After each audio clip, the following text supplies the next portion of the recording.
दुख दया करीने दर्शन। एक स्त्री, एक नारी व्रत साधना भी कर रही है तो दूसरों के लिए कर रही, अपने लिए नहीं करिए। जो व्रत का फल मिला वो दूसरे के लिए मिला। क्यों शिव प्रसन्न होते हैं? किस लिए भगवान देवाधिदेव महादेव प्रसन्न हो जाते हैं? पार्वती जी ने 1000 वर्ष तक तप किया, शिव प्रसन्न नहीं हुए, पर पार्वती ने एक अच्छा काम कर दिया, एक बच्चे के प्राण को बचा लिया तो शंकर प्रसन्न हो गए, शिव प्रसन्न।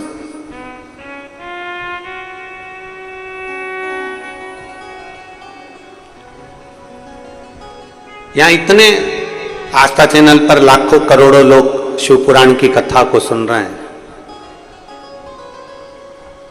जितनी शिव पुराण की कथा लोग बड़े पंडाल में सुनते हैं, वहां बैठकर उनको ये कथा पंडाल में बैठकर सुनने को नहीं मिल रही है, तो वो भी चैनलों के माध्यम से सुन रहे हैं।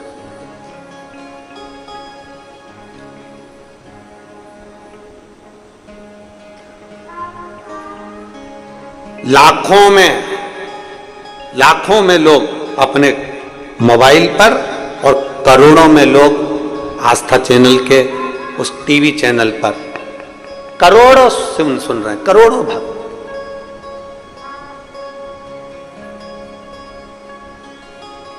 कोई थोड़ा बहुत नहीं है, करोड़ों में गिनती में।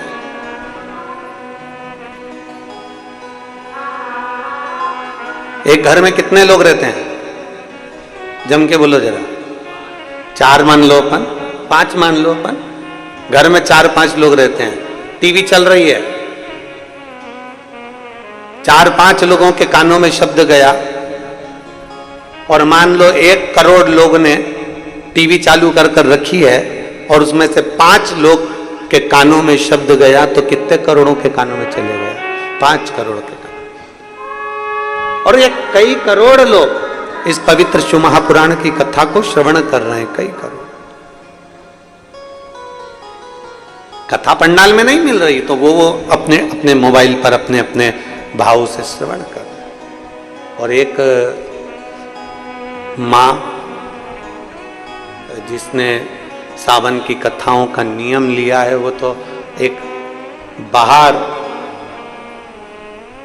वो आई होगी, कथा में चलते हैं भक्त, कथा में चलते हैं, आई हुई है कहीं से, कथा में उसका नियम रहा है कथा सुनने का। तो एक बैठी इस चौराहे से भी आगे वाले चौराहे पर, वो अपना मोबाइल ऐसे सामने रखी है, अपना बैग पास में, और एक छपरे के नीचे बैठकर अपनी कथा का रसपान कर रही है।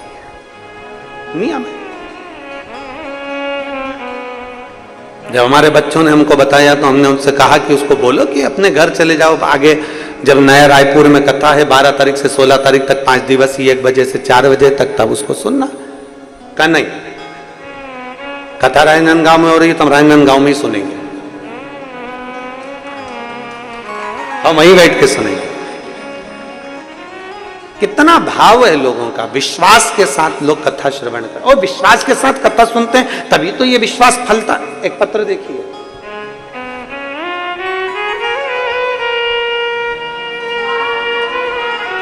मेरा नाम नीलिमा तिवारी है, मेरी मां कुसुम तिवारी, राजनांदगांव छत्तीसगढ़ की रहने वासी हूं।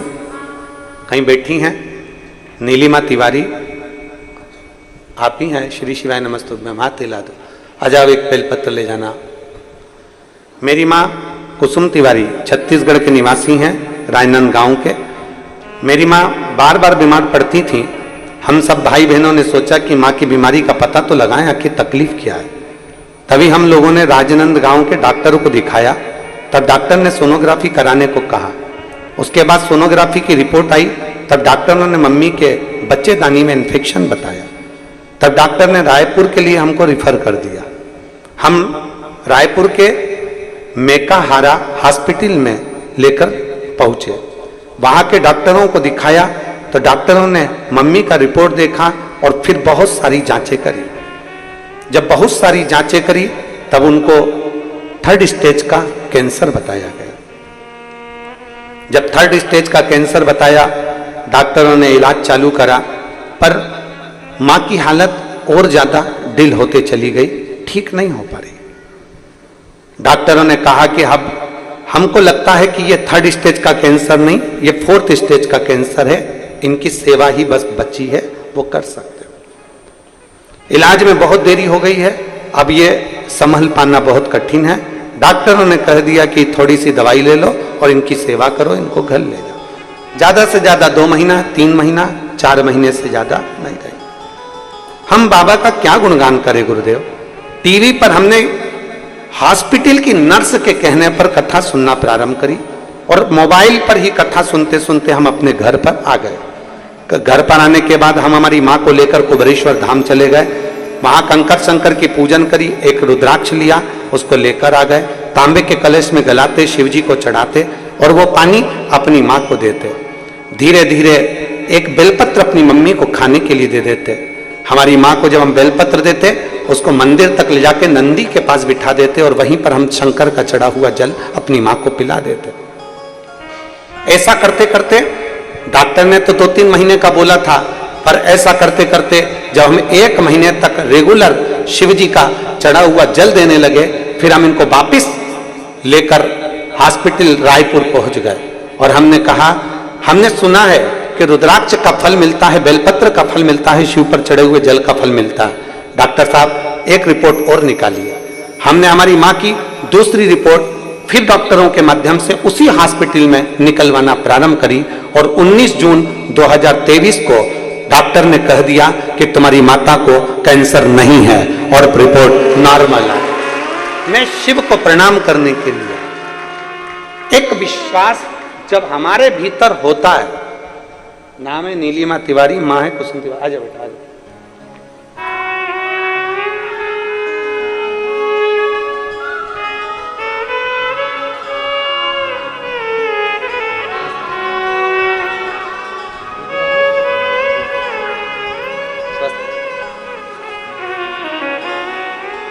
एक विश्वास अपने भीतर जागृत करना।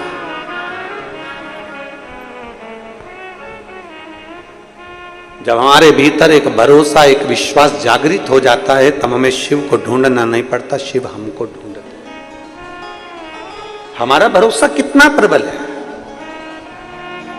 हम कहें ये चारों जजमान परिवार, चाहे वो चंद्रशेखर पिल्ले जी हों, श्री अनिल शुक्ला जी हों, परमेश्वर सिन्हा जी हों, सीताराम गौरी शंकर जी खंडेलवाल जी हों, ये सारी चारों जजमान परिवार को हम कहना चाहेंगे, अपने घर जाकर भगवान को और अपने पूर्वजों को और अपने पितरों को धन्यवाद जरूर देना कि आपका पुण्य आज हाथ में आ गया और आप श्रावण के महीने के आप यजमान बने। आपका पुण्य आपके सामने आ गया। कोई अच्छा कर्म हमारे सम्मुख में आ जाता है, हम नहीं जान पाते कि वो अच्छा कर्म कौन सा है। हम नहीं पहचान पाते कि हमारा अच्छा कर्म कौन सा है। शिव कथा कहती है, 2 शब्द हैं, एक डर के रहना और दूसरा है डटे रहना। जम के बोलो जरा, दोनों शब्द बोल के बताओ कौन कौन सा है। डर के रहना और डटे रहना।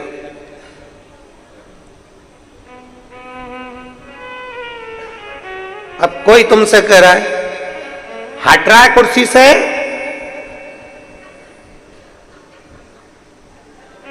डर गए तो, बोलो बोलो जम के बोलो, डर गए तो मर।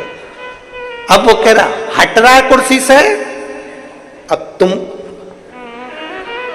डटे हो,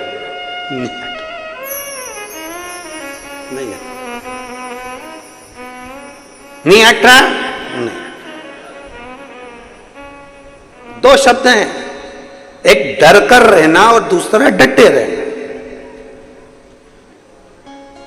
डर कर कभी अपनी जिंदगी को मत जियो कि मुझसे ये नहीं होगा, मैं इंजीनियर नहीं बन पाऊंगा, मैं डॉक्टर नहीं बन पाऊंगा, मैं सीए नहीं बन पाऊंगा, मैं कमिश्नर नहीं बन पाऊंगा, मैं कलेक्टर नहीं बन पाऊंगा, मैं आईएएस ऑफिसर नहीं बन पाऊंगा, मेरी दुकान नहीं चल पाएगी, मेरी दुकान ऐसी रह जाएगी, मैं कभी मकान नहीं बना पाऊंगा, मैं कभी गाड़ी नहीं ले पाऊंगा, मैं कभी ये नहीं कर पाऊंगा। ये डर की जिंदगी है तुम्हारी जो तुम जीना चाह रहे हो।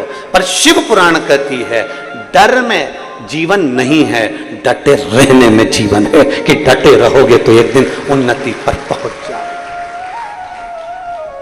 डटे रहो।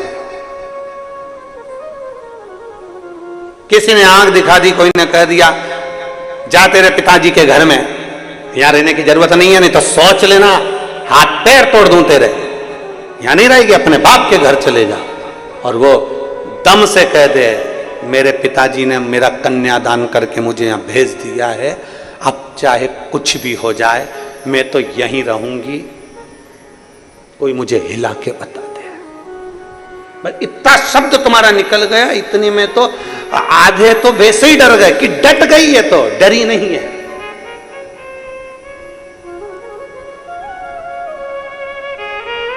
लोग क्या कहेंगे?